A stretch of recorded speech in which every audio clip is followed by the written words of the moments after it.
morning, everyone. My apologies that I'm a bit late, and I hope that you've been enjoying the various other issues here. I was explaining to the lady that I'm not a second-term MP, I'm now a fourth-term MP for my pains.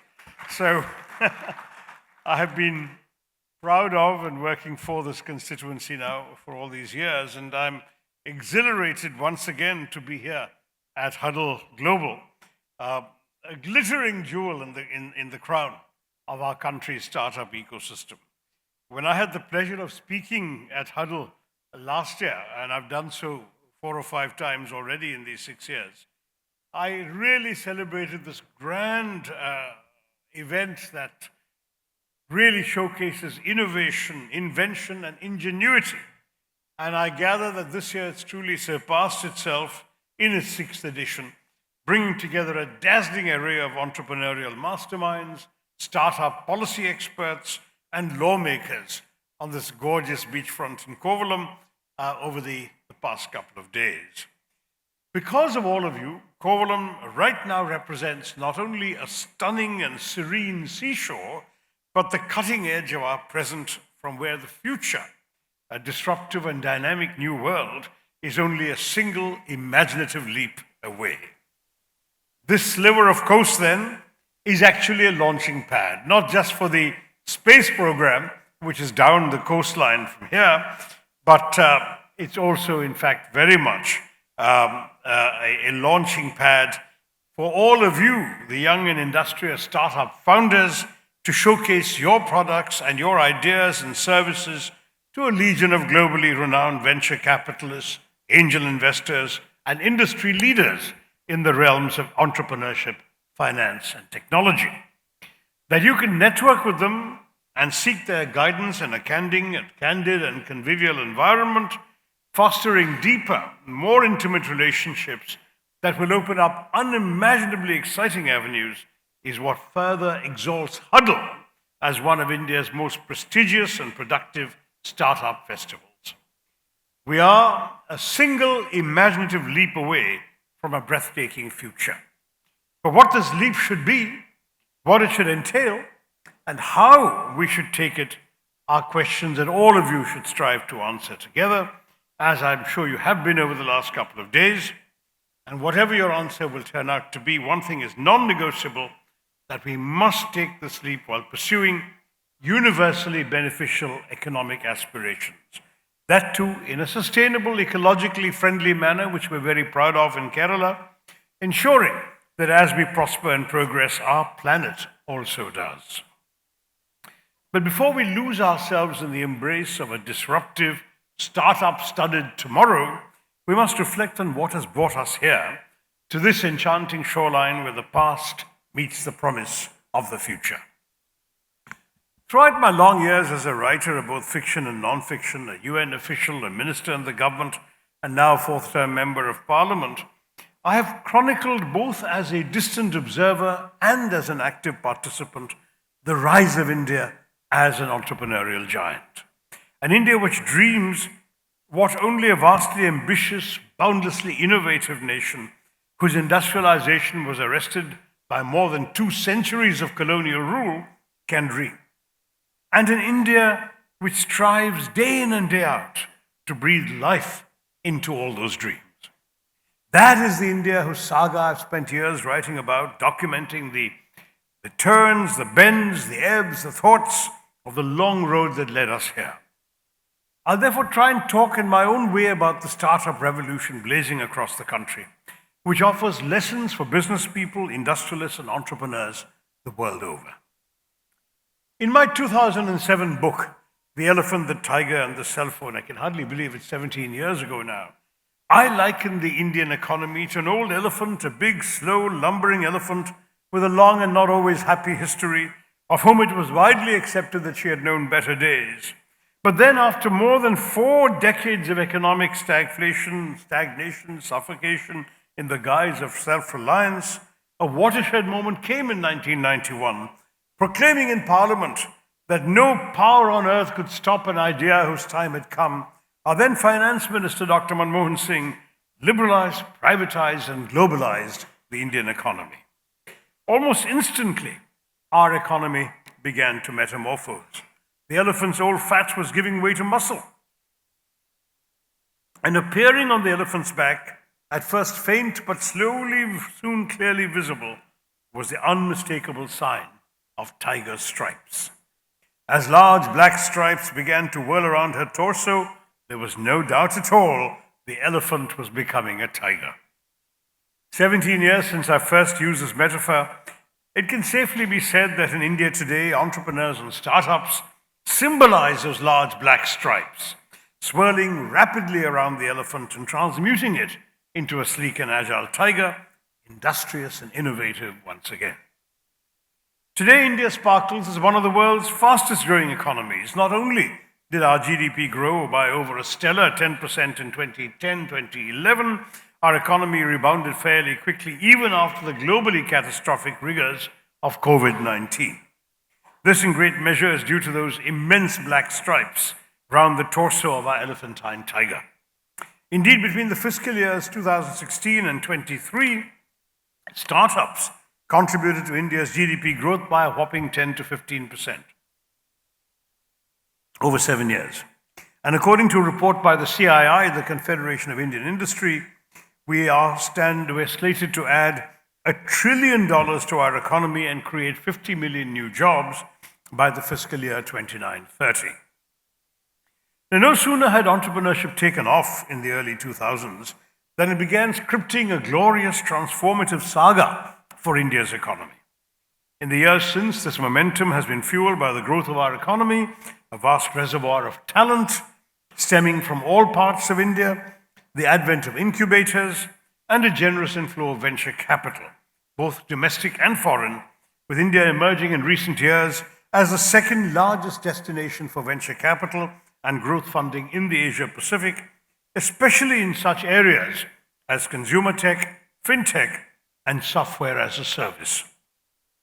To this list of enabling factors can be added the boundless global appeal that entrepreneurs such as Steve Jobs, Bill Gates, Elon Musk, Jeff Bezos, and even now Sam Altman are enjoying in popular culture. That's also added to the glamour of this. The cults of personality around these entrepreneurs have spawned across the world, and particularly in India, a succession of podcasts, entrepreneurial and fintech influencers on Instagram, X, Facebook, and reality television such as the enormously popular Shark Tank India, forging an aspirational culture dedicated to nourishing and strengthening startups. The startups have suffused India's and especially Kerala's ceremony and our economy, becoming ubiquitous indeed, according to the 2024 Global Startup Ecosystem Report, which analyzed data from over 4.5 million companies across 300 plus entrepreneurial innovation ecosystems. Kerala has forged a startup ecosystem that late last year, at the end of an 18-month period, was valued at a whopping $1.7 billion, 5 times more than the global average during the same period. Between 1st July 21 and 31 December 23, while the worldwide average growth was 46%, we in Kerala recorded a whopping, staggering 254% compound annual growth rate, a phenomenal feat, one reflective of a tremendous capacity to innovate and inspire. Rapidly emerging as a global epicenter of entrepreneurship, India now boasts of the world's third largest startup ecosystem, with over 140,000 startups and more than 100 unicorns, 116 I think was the last figure I saw from the government, dominating such sectors as fintech, e-commerce, and healthcare, together valued at more than $500 billion, trailing only behind the US and China.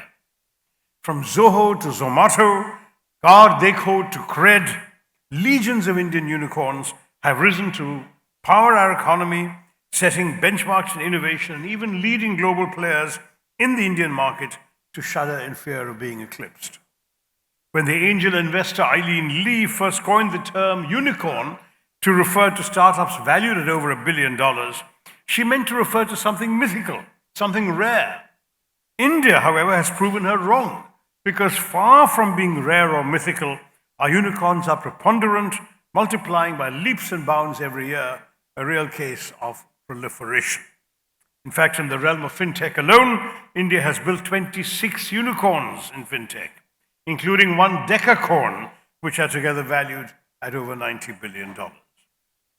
India's advancing tech landscape has heralded a new era where digital public infrastructure is providing remarkable free-of-charge services to the public. Indeed, one such creation is Aadhaar, the unique identification number given to each citizen, which enables document-free ID authentication. I dare say everyone in this room probably has an Aadhaar. This has facilitated the creation of an incredible 500 million bank accounts. I think the number is 540 million for people who didn't have any. And with this, the government has been able to deposit nearly ₹500 billion through public welfare programs directly into the bank accounts of some of our poorest and most downtrodden citizens, allowing them to avail of other benefits of formal banking, easy access to credit, convenience, and legal protection. And of course, we have, speaking of money transfers, the United Payments Interface, UPI, which witnessed an astounding 16.5 billion transactions last month.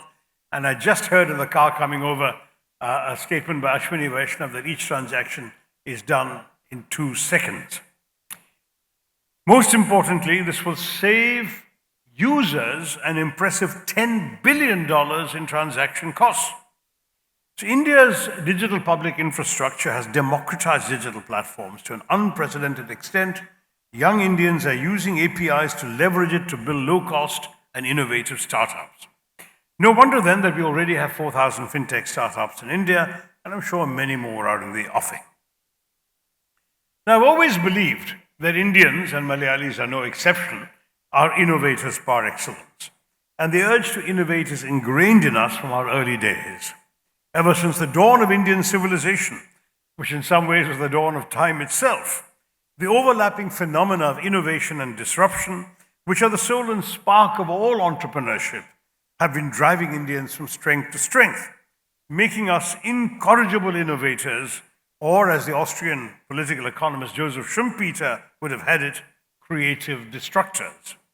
India was, after all, ahead of the whole world in the realms of science, medicine, mathematics, astronomy, and philosophy, to name but a few fields of ancient endeavor. Ours is the land of Ayurveda, the famed medicinal system of ancient India, which we in Kerala did a great deal to preserve. And of course, increasingly, Western nations have also imported and recognized it. Ours is the land where the zero was invented and the decimal system made a reality. Here was recorded over 2,000 years ago the first instance of a nose job, that of rhinoplasty surgery, conducted by Shushruta. And of course, the formula is found, the recipes, the procedures have been recorded, the instruments have been found. So the nose job was not that of Lord Ganesha, as some misguidedly say, but a genuine human patient who had a nose surgery 2,000 years ago. And here too were heard, long before Copernicus in the West, the first few rumblings of heliocentrism, the idea that the Earth revolves around the sun and not the other way around. In fact, not only Aryabhatta, but even Kellalur Nilakanta Somaya, a leading light of the prominent Kerala school of astronomy and mathematics, propounded a forerunner of the theory that the Earth revolves around the sun and not the other way around, well before Copernicus, Galileo, and all these characters. The impulse to innovate that's always been a defining characteristic of the Indian mind and civilization from time immemorial. But of late, I found myself saying it's a shame that we invented the zero, but all we invent these days is zero. We can do better than that. Indians today, both at home and abroad, whether as CEOs in Silicon Valley or as entrepreneurs in India, in Delhi, Mumbai, Bangalore, are in the forefront of propelling innovation and sparking disruption, vindicating the American futurist and inventor Ray Kurzweil's dictum that the world in the 21st century will not experience 100 years of progress, but because of the dizzying rate of technological advancement, in this century we will undergo 20,000 years of progress, he says.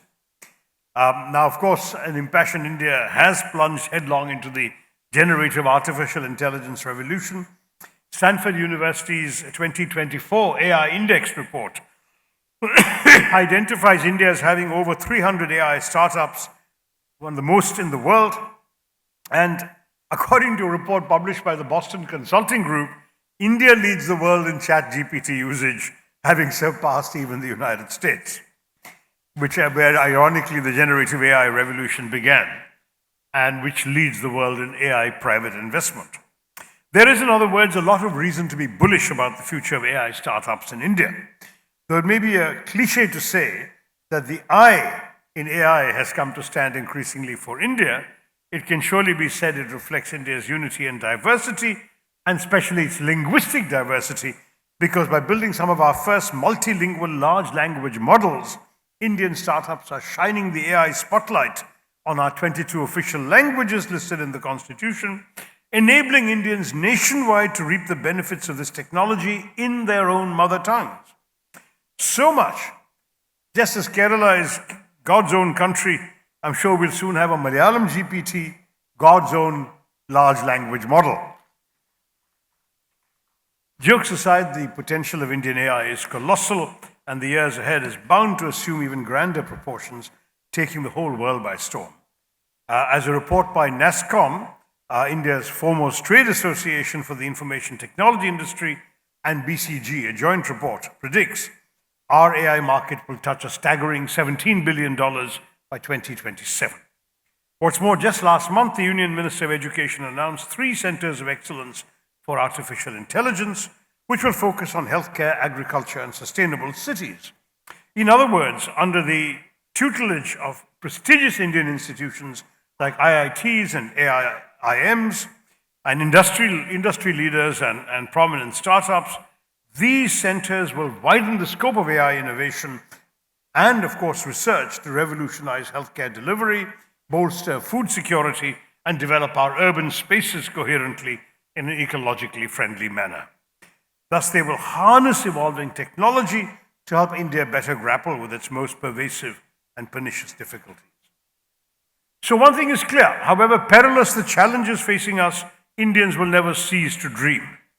India is a nation that dreamt of sending rockets into space and harnessing nuclear energy at a time when we were still an impoverished, largely illiterate nation, laboring to rise from the ashes of the British Raj.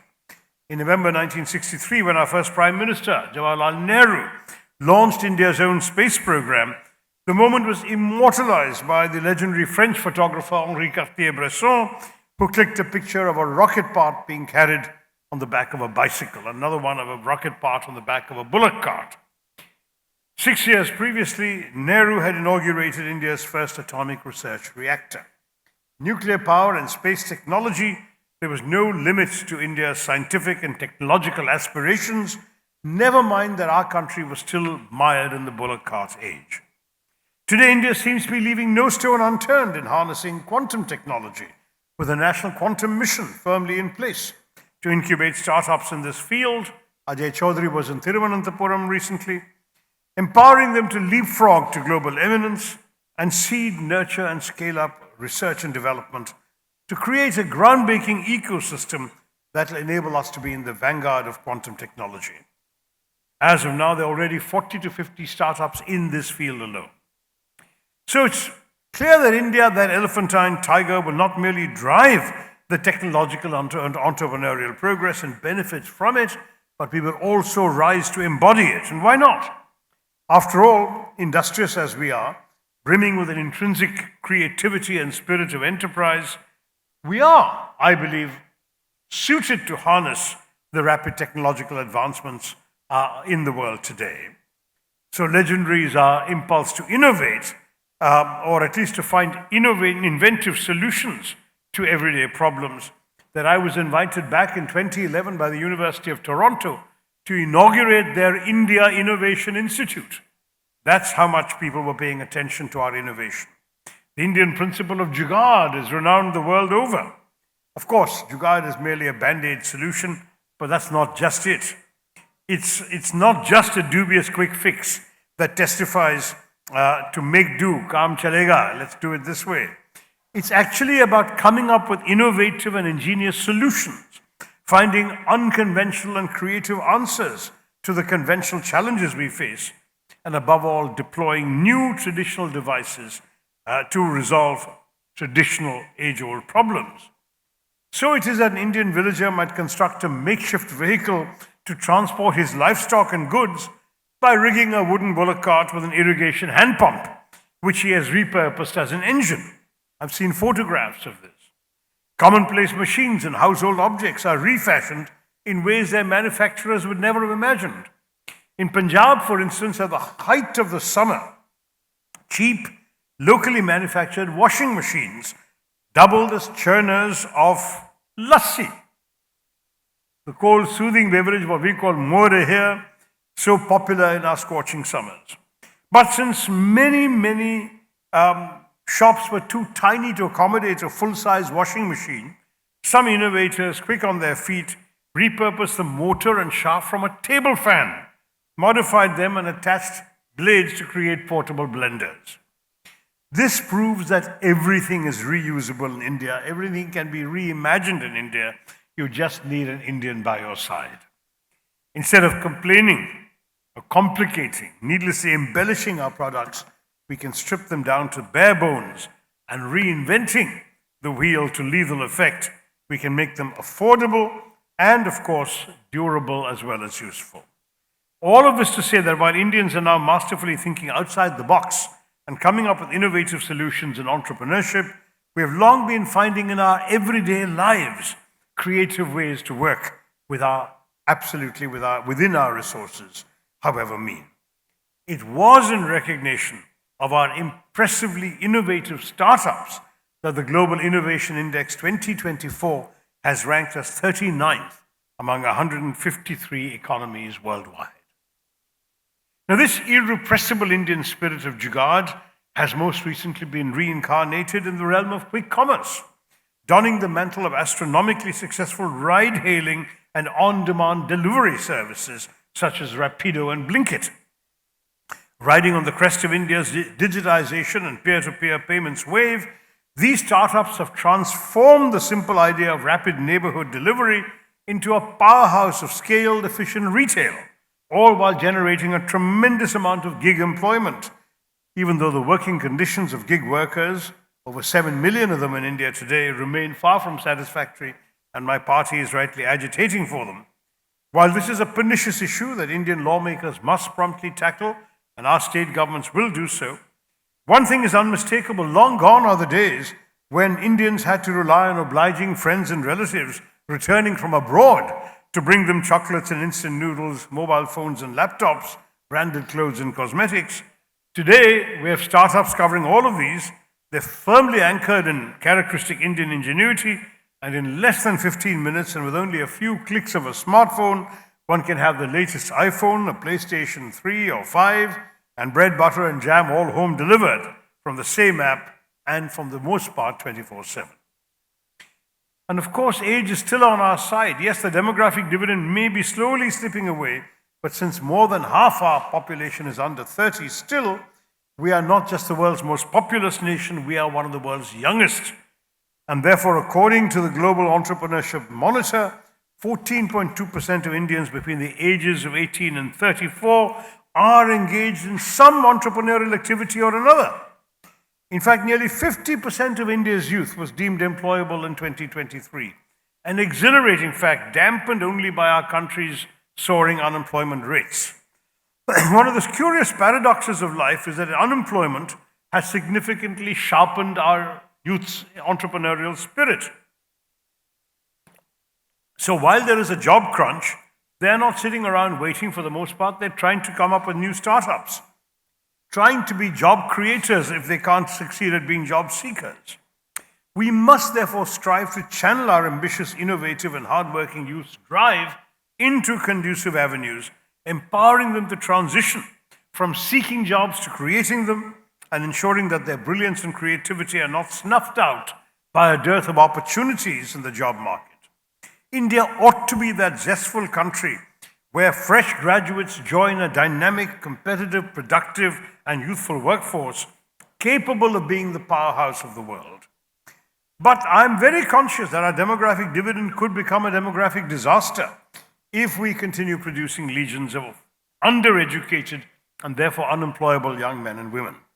It's a grave concern I've grappled with in my brief stint in the Ministry of Education. I've raised it in Parliament. Some graduates in India just do not possess the skills and technical know-how to be suitably employed. In fact, when I was heading the All India Professionals Congress in Kerala, we did a survey of Malayali engineering graduates, and we discovered 66% of them are today in jobs that do not require an engineering degree. So there was a mismatch between what they had studied and what the job market was offering or required. Now, we must therefore bring in vigorous educational reforms and skill development programs. These will enhance the employability of our youth while fostering a culture of entrepreneurship, equipping India's future unicorn builders with the necessary prowess and technical know-how, especially in spheres like AI and quantum technology. A welcome step in this regard, of course, are the entrepreneurship and skill development programs conducted by the Ministry of Micro, Small and Medium Enterprises that have mushroomed in India over the last few years. Organized in polytechnics, technical institutions and business schools, these programs instill in participants the acumen and the ability to set up and grow successful micro, small and medium enterprises, and will also ensure that the progenitors of our startups hail from all parts of India and not just the highly developed and prosperous urban centers. All in all, the quest for a young, aspirational and entrepreneurial India is a crucial aspect of the nation's journey towards a progressive future. From Pravas Chandragiri's Soptli to Ritesh Agarwal's Oyo, Nikhil Kamat's Zeroda to Adit Palicha and Kaivalya Vora's Zepto, the majority of prominent Indian startups were launched by young and dynamic Indians. In order to augment this fervor, we need to transform India from a job-seeking to a job-creating economy. Now, why does Kerala invite you all here? If we in Kerala are truly to become a leading light of global entrepreneurship, we must confront a score of challenges that continue to dog us. And for this to happen, legacy businesses, industry leaders, and elected representatives must band together to deliver our startup founders from these woes. First and foremost is the shortage of capital and financing, and the onerous challenge of securing adequate funding still haunts many a startup here. Kerala, in my view, requires sweeping reforms as well that guarantee the availability of abundant foreign and domestic funding for entrepreneurs. I have proposed an Investor Protection Act in our state. The government must further relax regulations and provide more incentives to attract foreign funds as well as domestic funds. We must also reckon with and dismantle the oppressive red tapeism that casts spanners into our entrepreneurial enterprises.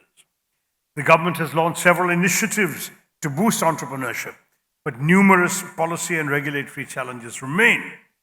Regulations related to labor laws, intellectual property rights, and dispute resolution are still onerous. For greater ease of doing business, we ought to move towards fewer and simpler regulations. Instead of expending their vitality on exacting compliances, in Kuwait, startups should primarily focus on their own growth. Ultimately, streamlining regulatory processes, simplifying compliance procedures, and reducing bureaucratic hurdles will encourage a lot more young Malayalis and Indians generally to start and sustain businesses. We in India ought to focus on bolstering vital infrastructure as well. Instead of surging ahead of our competitors in Asia, we have been lagging behind, continuing at a pace that is much too slow for rapidly transmuting India into a global entrepreneurial giant. Though the government has invested considerably in highways, railways, airports, and ports, they remain chiefly in rural and semi-urban regions across India, including Kerala, deficiencies in such crucial infrastructure as reliable electricity supply and high-speed internet. If we are to boost our economic growth, create a conducive entrepreneurial atmosphere, and improve the quality of life across our country, we must address these gaps forthwith in rural areas too. There's no problem in Thiruvananthapuram and Kochi, but there is in many rural areas. For all that, it cannot be denied that a startup revolution is indeed blazing across India, not just in the major urban centers such as Bengaluru, Mumbai, and Delhi, but also very much in the Tier 2 and Tier 3 cities, whose promise is immense. Not only has the number of startups in these cities been rapidly increasing, Jaipur, a Tier 2 city, has already boasted of the unicorn car Dekho, the first that the capital of Rajasthan has produced. So here in the capital of Kerala, my constituency of Thiruvananthapuram, another Tier 2 city, we hold this magnificent Huddle Global, India's largest beach startup festival, a commemoration of the spirit of innovation and disruption, which is proud to host all of you, entrepreneurs, industry leaders, policymakers, elected representatives like myself, and investors from across India and the world, with the intention of absolutely leading the Tier 2 revolution. According to a NASSCOM study, the Indian startup landscape is slated to create more than 1.25 million direct employment opportunities by next year alone. That's what politicians have to focus on. This growth can be augmented if the government, in collaboration and consultation with both stakeholders like yourselves and opposition lawmakers, fosters a formidable digital economy, introduces tax incentives, and establishes government-backed and public-private incubators. Moreover, to buttress the significant strides we've been making in the realms of AI and quantum technology, India and Kerala should be more congenial to such emerging avenues as cryptocurrency and Web3. It is the allure and widespread governmental acceptance of these technologies abroad that at times compels some Indian entrepreneurs to disentangle from the economic future of India to seek greener pastures elsewhere. We have to reverse that. Ultimately, it's undeniable that the elephantine tiger has come a long way, its lumbering gait evolving into a purposeful stride. Gradually emerging from the sanctuary of economic suffocation, the singular hybrid has leapt into the global commercial wilderness, ready to dominate it. In fact, when I wrote the book, the cell phone was my metaphor for the instrument of this change. Today, it's the internet, AI, UPI, high-tech, including fintech. Our government is aware of this and must tirelessly endeavor to improve infrastructure, boost digital connectivity, and reversing the terrible inequality of income plaguing us, promote lasting financial inclusion. Only then will arrive the glorious tomorrow we so fervently dream of, a tomorrow where the indomitable entrepreneurs of India, their feet firmly planted on the ground, even as their visions soar even higher, harnessing the latest technologies, will transform our nation and our state into a global citadel, which it historically always had been, of innovation, imagination, and prosperity for all sections of our enormous population. The future, ladies and gentlemen, is yours for the taking, and believe me, for the giving. It will soon, of course, be available for pre-order on an app created, I hope, by one of you. Thank you very much.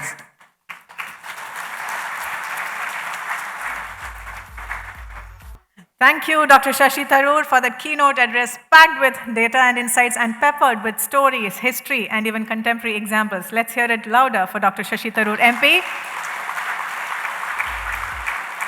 And yes, I stand corrected. He's the 4th time serving Member of Parliament, and that's the longest serving Member of Parliament from Thiruvananthapuram constituency. Apologies, sir.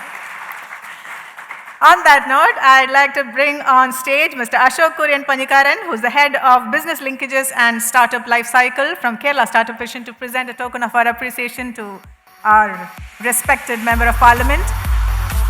He has been a strong partner for Kerala Startup Mission from the inception of Huddle Global, and here we are at the 6th edition, and we have him as the speaker.